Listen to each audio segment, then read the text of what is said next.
যে সময়গুলো চলে গিয়েছে সেগুলো মনে করে লাভ নেই। ঠিক আছে, পড়বে তুমি, তবে এখন নয়। এই সময় পড়াশোনার প্রেশার নিতে হবে না। আমাদের বাবু পৃথিবীতে আসুক, মা আর বাচ্চা মিলে যত খুশি পড়িও। আর কথা নয় এই বিষয়ে।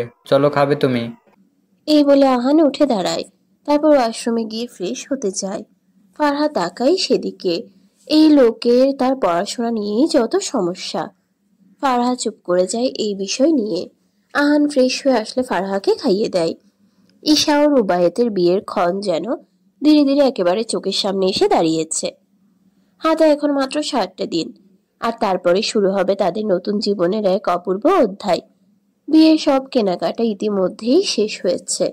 জামা কাপড় থেকে শুরু করে গহনা, সাজগোজ থেকে শুরু করে অতিথিদের নিমন্ত্রণ, সবকিছুতেই যেন নিখুঁত প্রস্তুতির ছাপ। আর শেখ ম্যানশন যেন রূপকথার কোনো প্রাসাদ। আলোক সজ্জায় ঝলমল করছে পুরো বাড়িটা। দেয়ালে দেয়ালে ঝুলছে সোনালি রূপালি ঝালর। ছাদ জুড়ে প্যান্ডেল আর ফুলের নকশা। প্রতিটা কোণ যেন ভালোবাসার এক একটা গল্প বলছে। অতিথিদের বসার জায়গা, মঞ্চ, মেহেদির আয়োজন সবকিছুতেই রয়েছে শুকনো পরিকল্পনা করা হয়েছে। গতকাল রাতে ঈশা আর আয়াত মিলে ঠিক করেছিল তারা কাশফুলের বাগানে যাবে। সাদা কাশফুলের ঢেউয়ের মধ্যে হারিয়ে যাবে একটুখানি নির্জনতা খুঁজতে। কিন্তু সকাল থেকে আয়াতের মনটা অস্থির। প্ল্যান তো করলো, কিন্তু অনুভবের কোনো রকম সাড়া নেই। সে ল্যাপটপে মুখ গুজে আছে। অফিসের কোনো জরুরি কাজ বোধ হয়। আয়াত বারবার অনুভবের আশেপাশে ঘুরঘুর করে। ঈশার কথা মনে করিয়ে দেয় একটু মনোযোগ চাই, কিন্তু অনুভব নির্বিকার। চোখে মুখে কাজের চিন্তা, ল্যাপটপের স্ক্রিনেই সব মনোযোগ। এক সময় আয়াতের ধৈর্যের বাঁধ ভাঙল। হঠাৎ সরিয়ে টেবিলে রাখলো সে। তারপর কোনো কথা না বলে নিজে উঠে বসে পড়ল অনুভবের কোলে। হঠাৎ এমন আচরণে অনুভব এক মুহূর্তের জন্য হতবাক হয়ে গেল। তবে নিজেকে দ্রুত সামলে নিয়ে গম্ভীর গলায় বলল, কি হচ্ছে এসব সকাল সকাল? আমি কাজ করছি, দেখতে পাচ্ছিস না?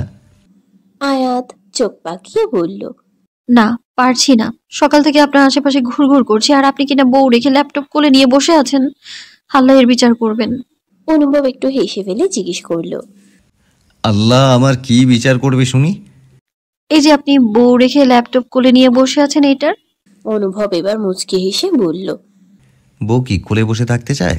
আমি একটু ধরলেই তো পালিয়ে যায়, একটু ছোঁয়াতেই কুঁকড়ে যায়, আর একটু গভীরে গেলেই নির্ঘাত অজ্ঞান হয়ে পড়বি। তাহলে বউ দিয়ে কাজ কি? আয়াত এবার চোখ বড় বড় করে বলল, আমি মোটেও এতটা দুর্বল নই, বুঝলেন। অনুভব চোখে একটু চ্যালেঞ্জের ঝিলিক এনে বলল, তাই নাকি? তুমি দুর্বল নও? তাহলে একবার প্রমাণ করে দে। এই বলেই কোনো পূর্বাভাস না দিয়ে অনুভব আয়াতের ঠোঁটজোড়া নিজের আয়ত্তে নিয়ে নেয়। হঠাৎ ঘটে যাওয়া ঘটনায় আয়াত বিস্ময়ে বড় বড় চোখে তার দিকে তাকায়। সে চেষ্টা করে অনুভবকে সরিয়ে দিতে, ধাক্কা দেয়, কিন্তু কিছুতেই এক চুলও নাড়াতে পারে না তাকে। বরং অনুভব তাকে আরো জোরে জড়িয়ে ধরে। প্রায় 3 মিনিট পর অনুভব যখন আয়াতের ঠোঁট ছেড়ে দেয়, তখন আয়াত রাগে গজ গজ করতে করতে তার কোল থেকে উঠতে চায়। বিরক্ত গলায় বলে ওঠে, বদলোক কোথাকার! সকাল সকাল শুরু করে দিয়েছেন এই চিপকে চিপকে, অসভ্য লোক একটা। অনুভব হালকা হেসে চোখে একরকম দুষ্টু ঝিলিক নিয়ে বলে ওঠে, সে কি, তুই তো নাকি দুর্বল নোস? তাহলে এতটুকুতেই রাগ করে বসলি কেন বউজান?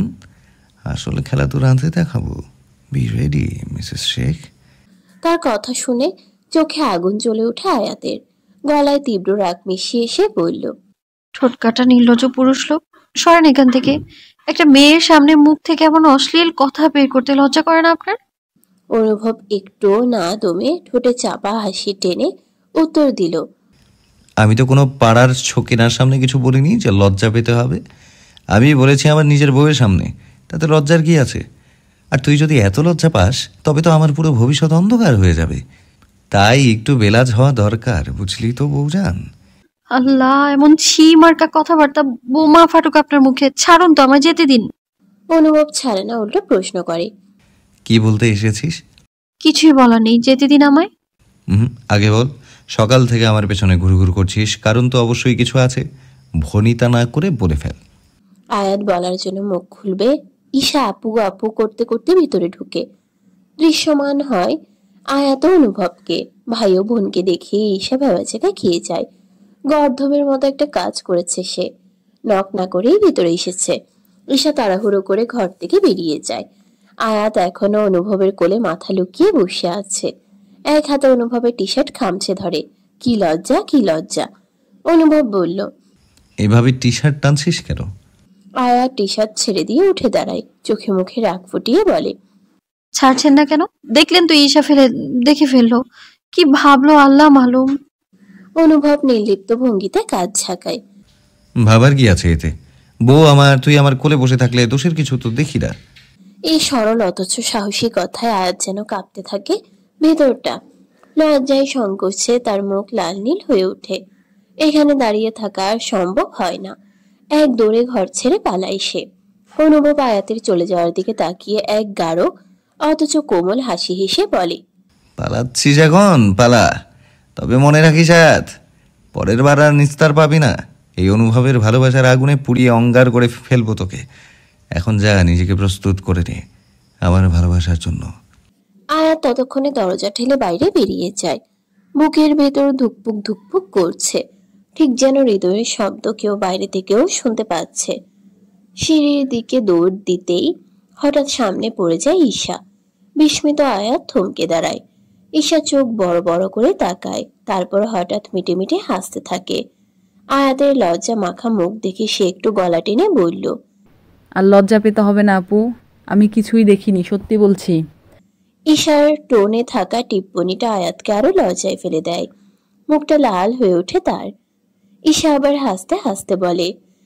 ভাইয়াকে বলেছ আপু? আয়াত মুখ নিচু করে মাথা নাড়ায়। বলার সুযোগ পাইনি। ঈশা এক হাতে ঠোঁট চেপে ধরে যেন হাসি আটকে রাখতে চায়, তারপর মুখ ফসকে বলে ফেলে। অথচ কোলে বসেই তো ছিলে। ঈশার কথা শেষ হওয়ার আগে আয়াত বড় বড় চোখে তাকায় তার দিকে। মুহূর্তে ঈশার কথার মানে বুঝে যায় সে। ঈশা! চিৎকার করে ওঠে আয়াত, তারপর তাকে তাড়া করে দৌড়ায়। ঈশা হো হো করে হাসতে হাসতে পালিয়ে যায় সিঁড়ির দিকে, আর আয়াত পেছন পেছন ধাওয়া করে। মুখে তবুও সেই লজ্জার ছায়া লেগেই থাকে। অনুভব অফিসের জন্য তৈরি হয়ে নিচে নেমে আসে। নাস্তার টেবিলে বসতেই রহিমা কিচেন থেকে ধোঁয়া ওঠা পরোটা আর সবজি ভাজি এনে দেয়। তাড়াহুড়ো করে খেতে খেতে অনুভব ঘড়ির দিকে তাকায়। গাজীপুর অফিসে আজ একটি জরুরি মিটিং রয়েছে, তাই তার একটু তাড়াতাড়ি বের হতে হবে।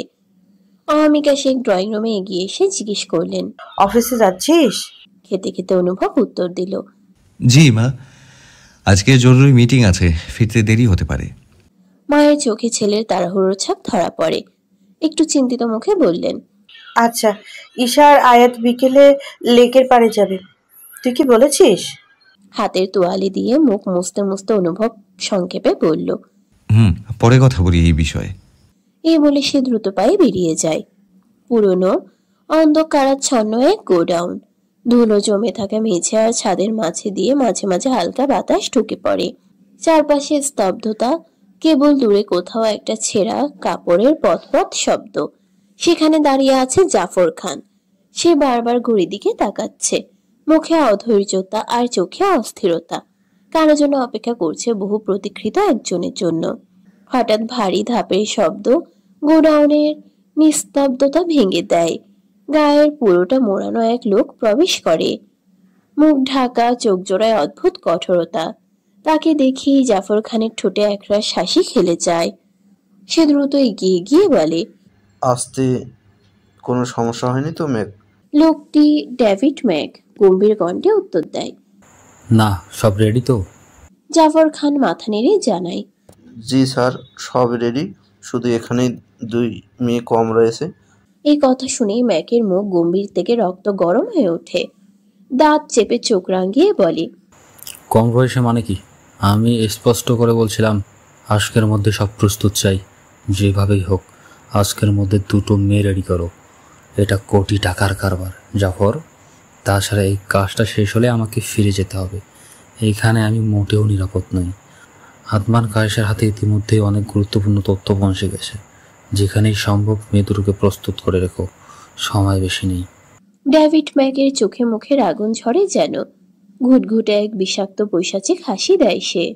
দুপুরে খাওয়া দাওয়া শেষ করে আয়াত নিজের ঘরে ফিরে এলো।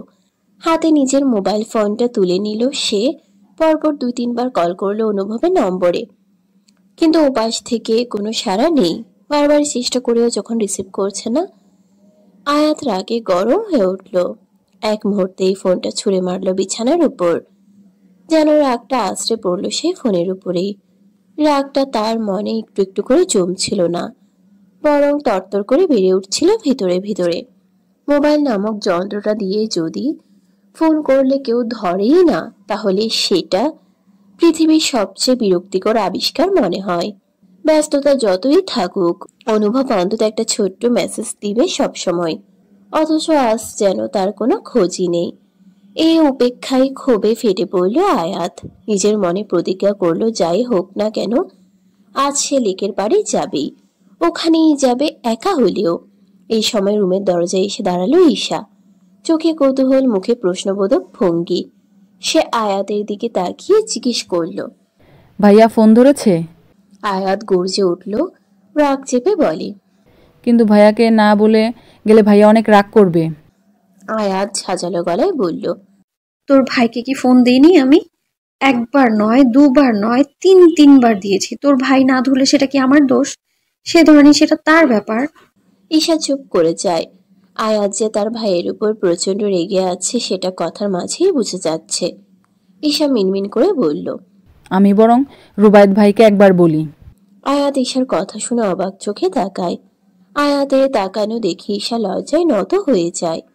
আয়াত ঈশার দিকে তাকিয়ে রসিকতা করে বলে, বাহ, এখনই যা অবস্থা দেখছি ননদিনী, বিয়ের পর যে আমাদের ভুলে যাবে তারই এসব প্রমাণ।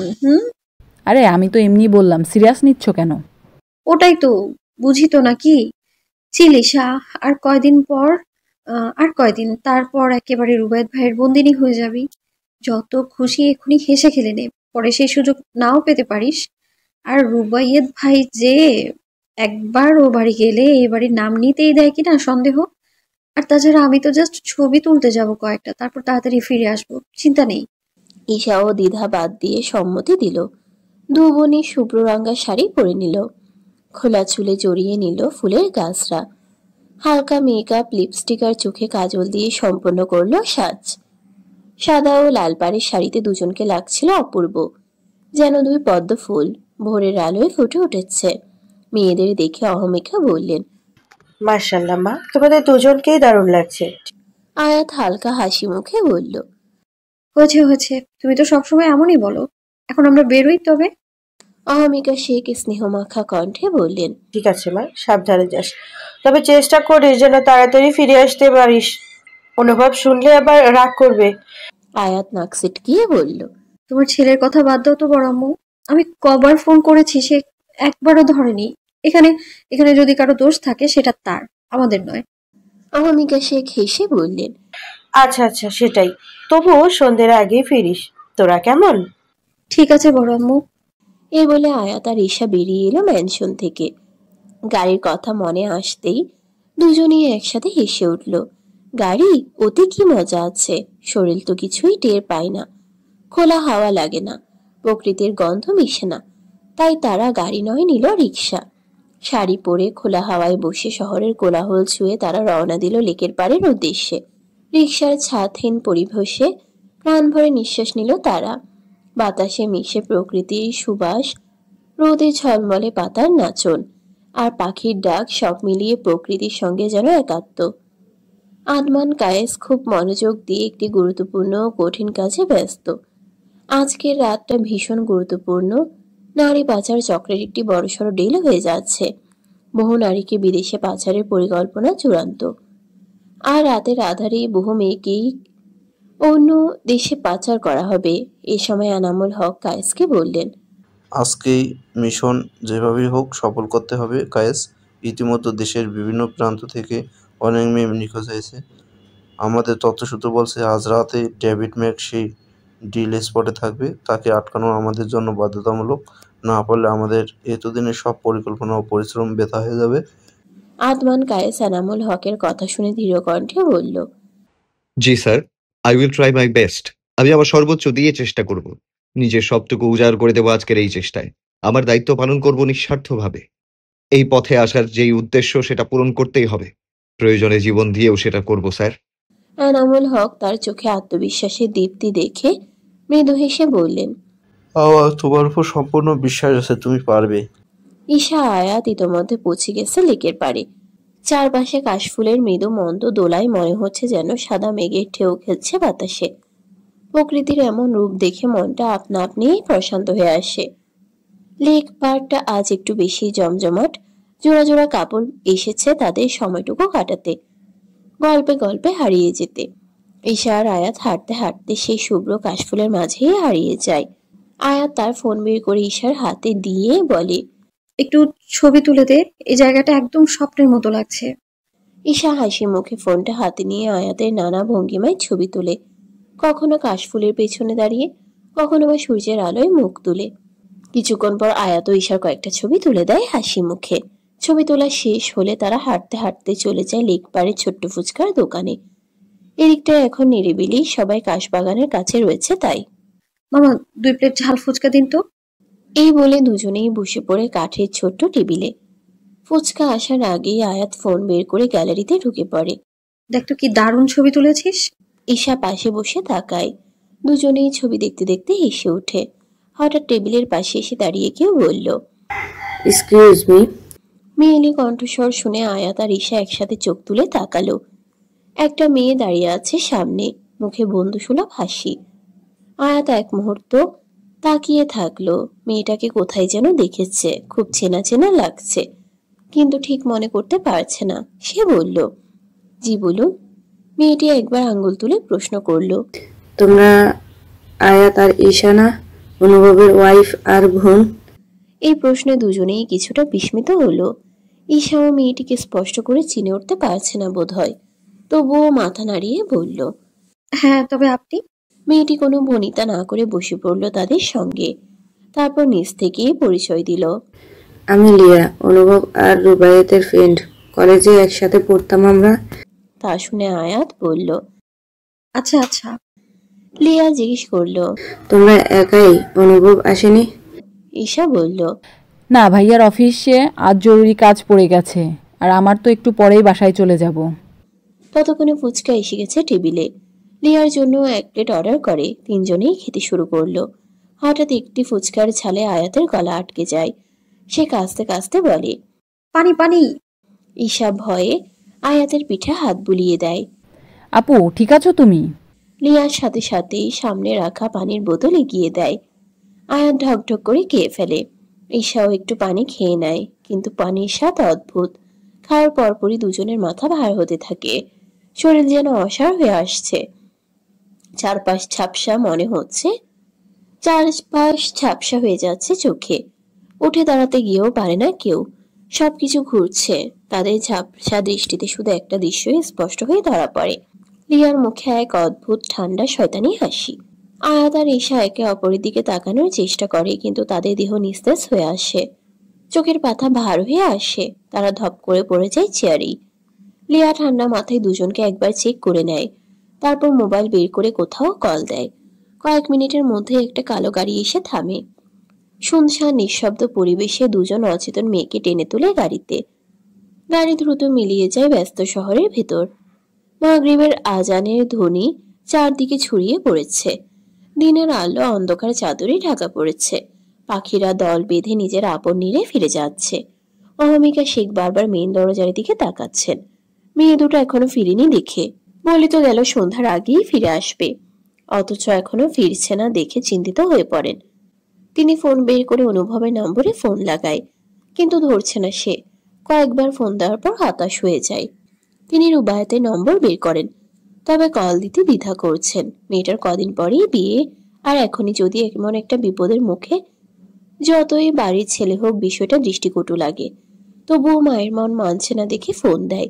দুবার রিং হতেই রুবায়েত কল রিসিভ করে সালাম দিয়ে বলে, আয়াত আর ঈশা লেকের পাড়ে গিয়েছিল, বলেছিল সন্ধ্যার আগেই ফিরবে। দেখ না বাবা, সন্ধ্যা পেরিয়ে গিয়েছে, এখনো ফেরেনি মেয়ে দুটো।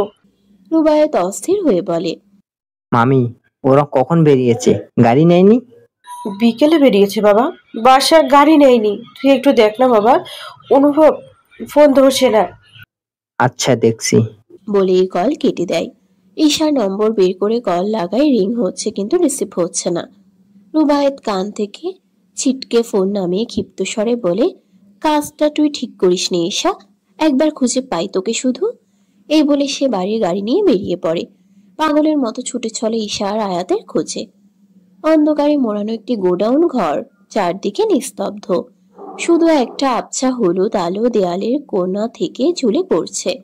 সে আলোয় ঘরের ময়লা ধুলো মাখা ফ্লোরে দুটো শরীর স্পষ্ট দেখা যাচ্ছে। আয়াত প্রথমে চোখ টিপ টিপ করে খোলে, মাথাটা যেন ভারী হয়ে আছে, কেমন একটা ঘোর লাগা ভাব। চেষ্টা করে উঠে বসতে, কিন্তু শরীরটা সাড়া দিতে চায় না। চোখে মুখে ধুলো আর ক্লান্তি, মুখ ধরফর করে উঠলেও সে নিজেকে স্থির রাখার চেষ্টা করে।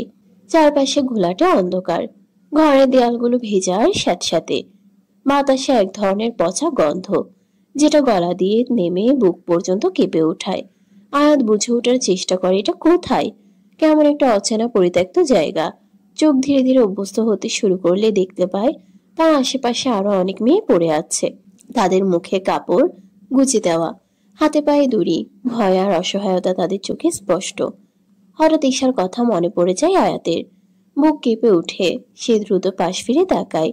ঈশা ওর পাশেই পড়ে আছে নিথর। আয়াতের শ্বাস বন্ধ হয়ে আসে মুহূর্তের জন্য। দুর্বল হাতে ঈশার দিকে ঝুঁকে পড়ে সে, গলার স্বর কাঁপে, তবুও সে ডাকতে থাকে, ঈশা ঈশা, বোন আমার, উঠ বোন, প্লিজ উঠ, আমাদের এখান থেকে বেরোতে হবে তো, কদিন পর বিয়ে তোর। কোনো সাড়া নেই। আতঙ্কে কেঁপে ওঠে আয়াত, হাত বাড়িয়ে ঈশার কাঁধটা নাড়াতে চায়, কিন্তু নিজের শরীরটাই ঠিকমতো কাজ করছে না। আবছা আলো ঈশার মুখের দিকে তাকিয়ে থাকে সে। মেয়েটা বেহুশ হয়ে আছে। আয়াত কি করবে ভেবে পাচ্ছে না। আয়াত দাঁড়ানোর চেষ্টা করে, তবে উঠে দাঁড়াতে পারে না। কয়েক মুহূর্তের মাঝে কারো পায়ের আওয়াজ পাওয়া যায়। কয়েকজন ছেলে ভিতরে আসে। তাদের দেখে আয়াত বলে, আমাদের এভাবে বেঁধে রেখেছেন কেন, যেতে দিন আমায়। ছেলেগুলো হো হো করে হেসে বলে, এই শুনছিস মেয়ে কি বলে, যদি ছাড়বো তাহলে তুলে আনবো, আনলাম কেন, এই মুখ বেঁধে দেয়। আয়াতের গলা শুকিয়ে যায়। দুজন ছেলে এসে আয়াতের মুখ বেঁধে দেয়। আয়াত ও ঈশার নিখোঁজ হওয়ার খবর ইতোমধ্যে সকলের কানে পৌঁছে গিয়েছে। অহমিকা শেখ পাগলের মতো বিলাপ করে। আয়েশা এসেছেন শেখ ম্যানশনে ভাস্তি ও হবু বৌমার চিন্তায় তিনিও পাগল হয়ে যায়। ইব্রাহিম শেখ চারদিকে খবর লাগান আয়াত ও ঈশার, তবে এখনো কোনো খবর মিলেনি। অহমিকা স্বামীর বুকে মাথা দিয়ে কান্নায় ভেঙে পড়ে। আমার মেয়েরা কই গেল? আমি যেতে দিয়েছি ওদের, আমার তোর সব, তুমি আমার মেয়েদের খুঁজে দাও। ইব্রাহিম শেখ নিজেও ভেঙে পড়েছেন। কি করবেন বুঝে উঠতে পারছেন না। অনুভবকে ফোনে পাওয়া যাচ্ছে না। রুবায়েত খুঁজে চলেছে, সে ঈশার নম্বর ট্র্যাকিং করার চেষ্টা করছে। ইব্রাহিম শেখ অহমিকাকে সান্ত্বনা দিয়ে তিনিও বেরিয়ে পড়েন মেয়েকে খোঁজার জন্য। ঈশার লোকেশন পেয়ে রুবায়েতের অনুভবকে সেন্ড করে দেয়। আয়াত ও ঈশার হাত চোখ মুখ বেঁধে রাখা হয়েছে। জাফর খান আর তার সাথে রয়েছে জাফর খানের একমাত্র ছেলে। জাফর খানের ফোন আসে, সে বাইরে যায় ছেলেকে রেখে। ছেলেটি চারদিকে তাকাচ্ছে। ছেলে যে বাবার মতো একজন তা চোখ মুখ দেখে স্পষ্ট। ছেলেটির চোখ যায় আয়াতের দিকে, কেমন পরিচিত পরিচিত মনে হয়। সে এগিয়ে যায় আয়াতের দিকে, মুখ চোখ বাঁধা, তবুও পরিচিত লাগে। কিছু একটা ভেবে চোখের বাঁধন খুলে দেয়। চোখ থেকে কাপড় সরিয়ে যেতেই আয়াত সামনে তাকায়। দু চোখে যেন তার আপনা আপনি বড় হয়ে যায়। তার সামনে দাঁড়ানো ছেলেটি আর কেউ না, তার ইউনিভার্সিটি থার্ড ইয়ারের ক্লাস টপার তাসবির খান। তাসবির আয়াতকে দেখে চোখ মুখ লাল করে তাকায়। কোনো কিছু না ভেবে আয়াতের বাঁধন খুলে দিতে ধরে। এরই মাঝে জাফর খান ফিরে আসে। ছেলেকে দেখে দ্রুত এগিয়ে যায়। তারপর ছেলের পাঁজরে ধরে বলে, কি করছো তুমি? তাসবির বাঁধন খুলছে কেন? তাসবির চিৎকার করে বলে। তাসবির নিজেকে ছাড়ানোর জন্য চেষ্টা করে, তবে কয়েকজন ছেলে এসে তাকে চেপে ধরে।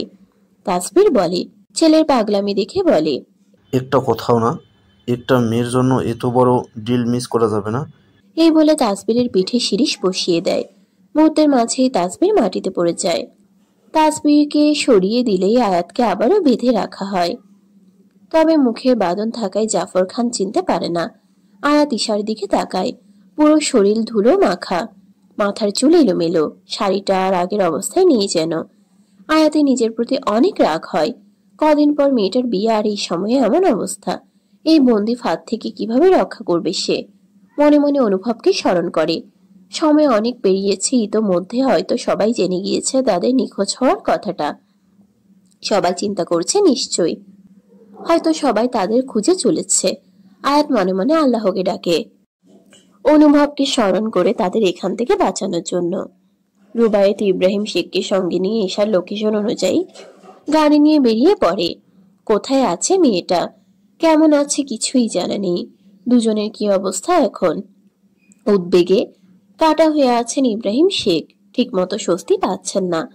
মনে হচ্ছে শরীর মন কিছুই আর নিয়ন্ত্রণে নেই। বয়স বেড়েছে, তার উপর দীর্ঘদিনের ব্যবসার চাপ, সব মিলিয়ে ইদানিং তিনি যেন ভেতর থেকে একদম ভেঙে পড়ছেন। জীবনের এই পর্যায়ে এসে ক্লান্তি যেন তাকে গিলে খেতে চাইছে। সেই ক্লান্তির মাঝে এই ভয়াবহ ঘটনা, বাড়ির 2 মেয়ে নিখোঁজ হয়ে যাওয়া তার অন্তর্গত যন্ত্রণাকে আরো প্রবল করে তুলেছে।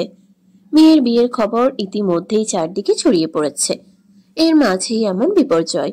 নিঃশ্বাস নিতে কষ্ট হয় ইব্রাহিম শেখের, বুকটা ভার হয়ে আসে।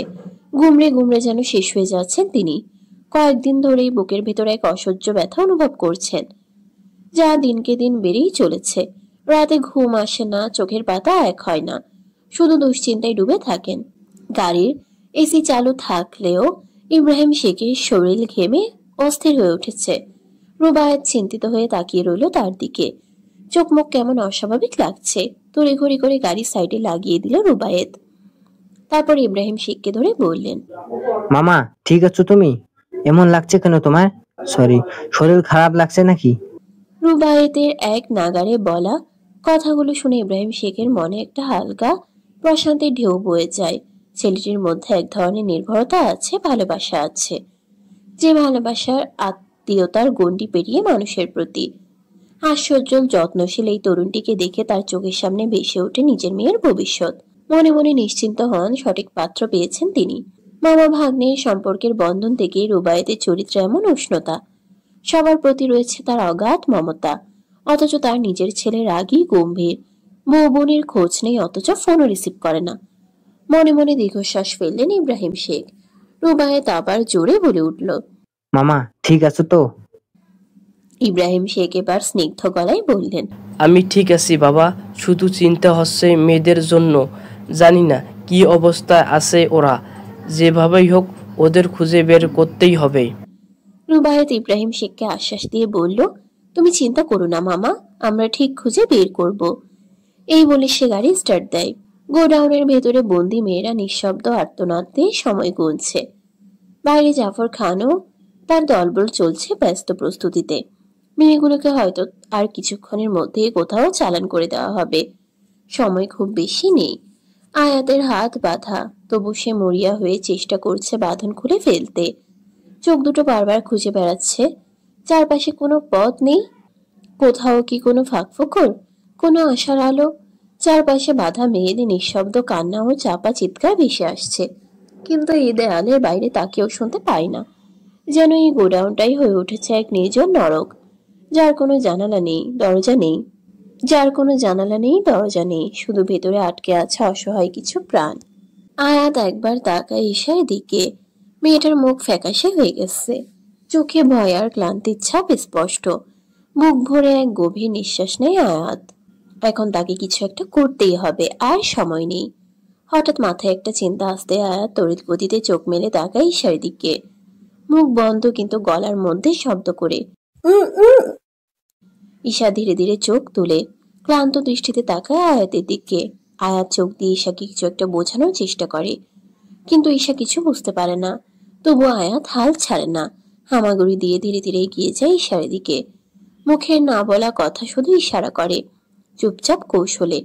সে ঈশাকে নিজের দিকে তাকাতে বলে, তারপর তার হাতের দিকে ইশারা করে। ঈশা আয়াতের হাতের দিকে তাকায়।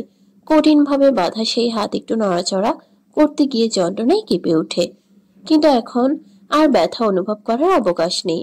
এই মুহূর্তে ভয়, সাহস আর বাঁচার ইচ্ছেই তার সমস্ত স্নায়ুকে পরিচালিত করছে। বিপদ যত বড়ই হোক, যখন মৃত্যুর ছায়া ঘনিয়ে আসে তখন শরীরের ব্যথা যেন বিলীন হয়ে যায়। আয়াতের চোখে তখন শুধু একটা চিন্তা, এই জায়গা থেকে বেরিয়ে যেতে হবে। আয়াত শুধু নিজের চিন্তা নয়, ভিতরে সকল মেয়েদের চিন্তা করে। কত মা আর্তনাদ করছে তাদের সন্তানের জন্য। আয়াত হাতের আঙ্গুলগুলো দিয়ে ঈশাকে বোঝানোর চেষ্টা করে কিভাবে বাঁধন খোলা যায়। ঈশার প্রতি ইঙ্গিত, দৃষ্টি আর মৃদু আঙ্গুলের নড়াচড়া দিয়ে সে যেন এক নীরব ভাষায় সব বলে দেয়। ঈশাও যেন ভয় ভীতি ভুলে গিয়ে বোনের ইশারাগুলোকে মনোযোগ দিয়ে মস্তিষ্কে গেঁথে নিচ্ছে।